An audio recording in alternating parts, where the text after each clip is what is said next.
기독교의 핵심 가르침에는 사도신경, 주기도문, 십계명이 있습니다. 사도신경은 기독교가 무엇을 믿는지, 주기도문은 기독교가 무엇을 소망하는지, 십계명은 하나님 믿는 우리가 어떻게 사랑해야 하는지 알려줘요.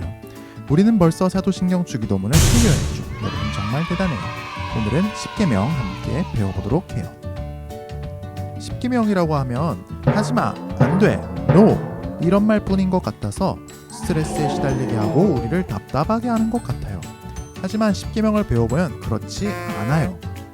오히려 십계명은 어두운 밤을 비춰주는 등대 같아서 캄캄한 밤에도 배가 바른 방향으로 갈 수 있게 해주는 것과 같아요. 사람들은 서로 자기 생각이 맞다고 대립하고 갈등해요. 심지어 교회 안에서도 그럴 때가 있죠. 십계명은 우리가 다시 하나님을 바라보게 합니다. 온 우주를 창조하신 하나님이 정하신 진정한 정의가 무엇인지, 정말 옳은 것이 무엇인지 우리는 십계명을 통해 배우게 될 거예요. 십계명은 구약 성경에 나오는 율법 전체를 10개의 명령으로 간추린 거랍니다. 예수님은 십계명을 또 다시 간추려 주셨는데 두 문장으로 간추려 주셨어요. 바로 하나님 사랑, 이웃 사랑입니다.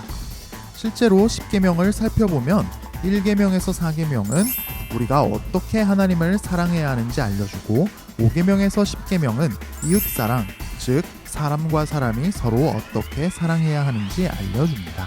그래서 십계명을 하나님 사랑, 이웃 사랑 이렇게 두 문장으로 요약할 수 있는 거죠.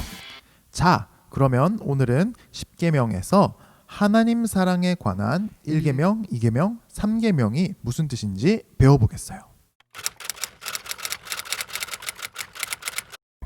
나는 어디서 왔을까요?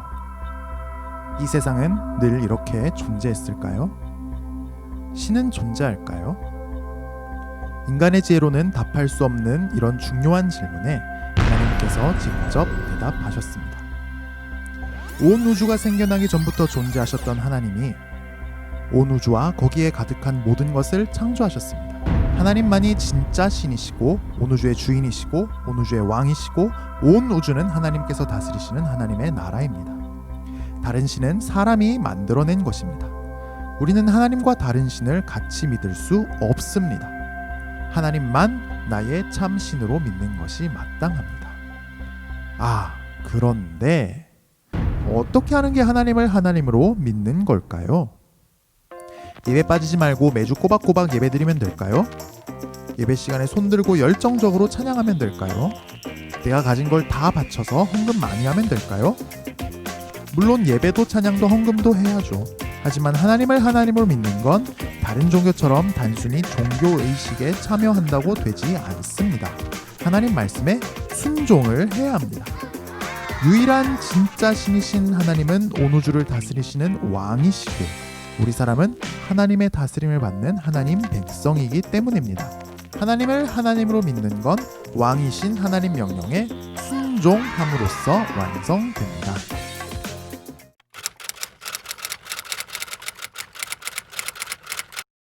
대부분 고대 종교는 신의 모습을 조각상으로 만들어서 신전에 모셨습니다. 하지만 하나님을 섬기던 예루살렘 성전 내부에는 신상이 없었습니다. 바로 이 2계명 때문이었습니다. 하나님은 왜 우상을 만들지 말라고 하셨을까요?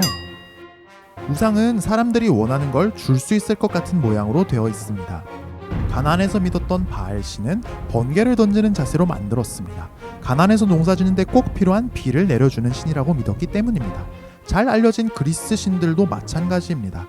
전쟁에서 승리하고 싶으면 장군의 복장을 하고 있는 아테네 여신을 찾고, 연예인으로 성공하고 싶으면 술과 음악과 연극의 신 디오니소스를 찾고, 항해를 안전하게 마치고 싶으면 바다의 신 포세이돈을 찾고, 사랑이 이루어지기를 바라면 아프로디테를 찾고, 병이 낫고 싶으면 아스클레피오스를 찾았습니다.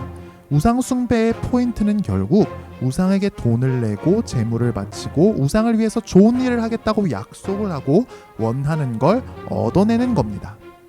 여기서 문제는 내가 우상한테 돈을 내고 재물을 바치고 정성을 바쳐서 원하는 걸 얻어낼 수 있다면 사실 그건 내가 우상 위에 있는 거죠. 내가 돈 안 내고 재물 안 바치면 우상이 굶는 거니까요. 이건 기브앤테이크의 비즈니스 관계 같기도 합니다. 내가 돈, 재물, 정성을 바치면 우상은 소원을 이루어주니까요. 그런데 하나님을 믿는다고 하면서도 우상 숭배하듯이 하나님을 믿을 수 있어요. 헌금하고 예배 잘 드리고 교회에서 봉사하면 하나님이 내 소원 들어줄 거라고 여기는 겁니다. 이건 내가 하나님 위에 있으려고 하는 잘못된 태도입니다. 내가 헌금으로 봉사로 정성으로 하나님을 조종할 수 있다고 생각하는 거니까요. 물론 하나님은 우리가 하나님을 위해서 살 때 우리 삶을 책임져 주시죠. 하지만 하나님을 위해서 사는 삶은 분명히 내가 원하는 걸 다 이루면서 사는 삶과는 거리가 멉니다. 오히려 희생과 포기가 따를지도 모릅니다. 그럼에도 불구하고 하나님이 나의 왕이시고 온 우주의 주인이신 걸 믿으며, 그리고 하나님이 어려운 중에도 내 인생 책임져 주실 것을 믿으며 사는 것이 우리가 택할 길입니다. 우상이 헛되게 약속하는 풍요와 안전을 거부하는 것이 우리의 택할 길입니다.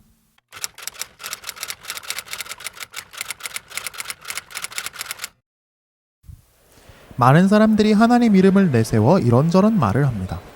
어떤 분은 7년 내에 북한에 어떤 일이 일어날 것이라고 했습니다. 하지만 7년이 지난 지금까지 그 일은 일어나지 않았어요. 또 어떤 분은 자기가 하나님이랑 친하다면서 하나님도 나한테 꼼짝 못해라면서 뻐겼어요. 글쎄요, 하나님이 저렇게 사람한테 협박이나 당하는 분이라면 저는 그런 하나님을 믿어야 할지 잘 모르겠네요. 하나님 이름을 내세운 헛된 말들이 여호와 이름을 망령되게 부르는 겁니다. 우리는 인간의 욕심을 하나님 뜻으로 포장하는 소리에 속지 말아야 합니다. 신천지같이 교주가 보혜사 성령이라면서 성경을 이상하게 가르치는 이단도 여호와 이름을 망령되게 부르는 죄를 짓는 겁니다. 우리는 이런 더러운 가르침에 속지 말아야 합니다. 이런 소리 하는 사람들의 공통점은 하나님을 무서워하지 않는다는 점입니다. 자기가 하나님 위에 있습니다. 유대인들은 여호와 이름을 망령되게 일컫지 않겠다고 성경을 읽을 때 여호와라는 단어가 나오면 모두 주님으로 바꿔 읽을 정도였습니다. 물론 우리는 이렇게까지 할 필요는 없지만 우리 안에 하나님에 대한 올바른 두려움이 있는지 스스로 돌아봐야 합니다. 결국 1계명, 2계명, 3계명은 우리에게 이렇게 질문합니다. 정말 하나님이 여러분 위에 계십니까? 혹시 여러분이 하나님 위에 있지는 않습니까? 하나님을 하나님으로 대접하고 섬기고 경배하고 사랑하려면 내 모든 것을 하나님께 드려야 합니다. 내 인생의 주도권, 계획, 재산, 생명까지 말입니다. 그런데 이게 우리의 바른 위치입니다. 이때 우리는 가장 행복할 수 있습니다. 하나님을 높여드리며 하나님을 바르게 사랑하는 우리가 되기를 주님의 이름으로 축복합니다.